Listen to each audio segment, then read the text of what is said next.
বিভিন্ন গ্ৰহই সময়ে সময়ে নিজৰ স্থান সলনি কৰে, যাৰ ফলত বিভিন্ন ৰাশিৰ জাতক জাতিকাৰ জীৱনত বিভিন্ন প্ৰভাৱ পৰা দেখা যায়।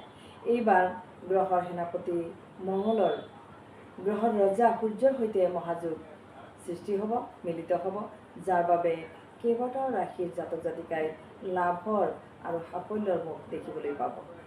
সূৰ্য আৰু মঙ্গলৰ মহাযোগৰ ফলত যিকেইটা ৰাশিয়ে লাভৰ মুখ দেখিবলৈ পাব, তেওঁলোকৰ সফলতা, তেওঁলোকে বিজয় লাভ কৰিবলৈ সক্ষম হ'ব, সেইকেইটা ৰাশিৰ কথা ক'বলৈ মই এষ্ট্ৰলজাৰ ডক্টৰ মঞ্জুশ্ৰীয়ে আপোনালোকৰ ওচৰত আহিছোঁ আৰু তাকেই মই বৰ্ণনা কৰিম এটি এটি ৰাশি কৰি।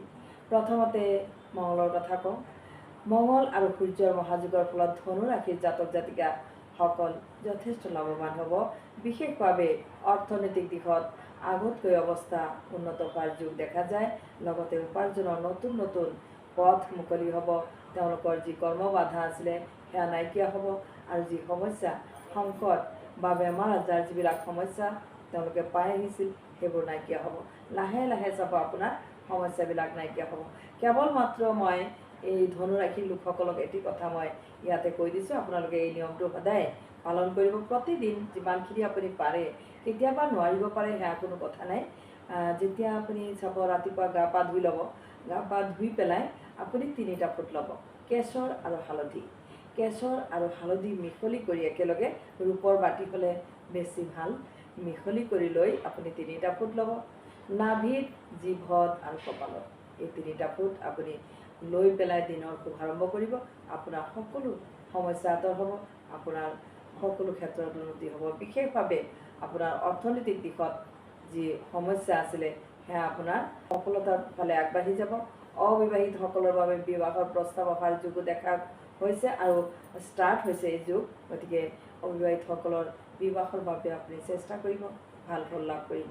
এইবাৰ কন্যা ৰাশিৰ কথা কওঁ। কন্যা ৰাশিৰ যিসকল জাতক জাতিকা আছে, তেওঁলোকৰ মঙ্গল আৰু সূৰ্যৰ যি সংযোগ বা যি মহাসংযোগ ঘটিছে, এই মহাযোগৰ ফলত আকস্মিকভাৱে ধন প্ৰাপ্তি হ'ব, লাভ কৰিব আৰু নতুন নতুন সুযোগৰ যি বাট আছিলে সেয়া মুকলি হ'ব আৰু যিকোনো সুযোগ তেওঁলোকে পাব আৰু তাৰ যথেষ্ট সম্ভাৱনা আছে।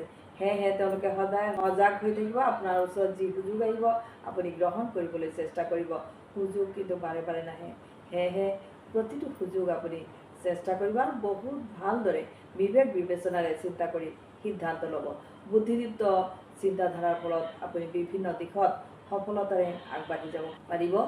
অবিবাহিতসকলৰ যিসকল পুত্ৰ সন্তান হওক বা আপোনাৰ কন্যা সন্তান হওক, আমাৰ যিসকল মৰমৰ সন্তান, তেওঁলোকৰ যি বিবাহৰ প্ৰস্তাৱ আহিবলৈ ধৰিব, আপুনি চাব যে তেওঁলোকৰ বিবাহৰ প্ৰস্তাৱ আহিব আৰু যিহেতু তেওঁলোকৰ বিবাহৰ যোগ সৃষ্টি হৈছে, সেয়েহে আপুনি চেষ্টা কৰিব বা তেওঁলোকে নিজে নিজেও নিজৰ যি ডেট সেয়া বিচাৰিবলৈ সক্ষম হ'ব।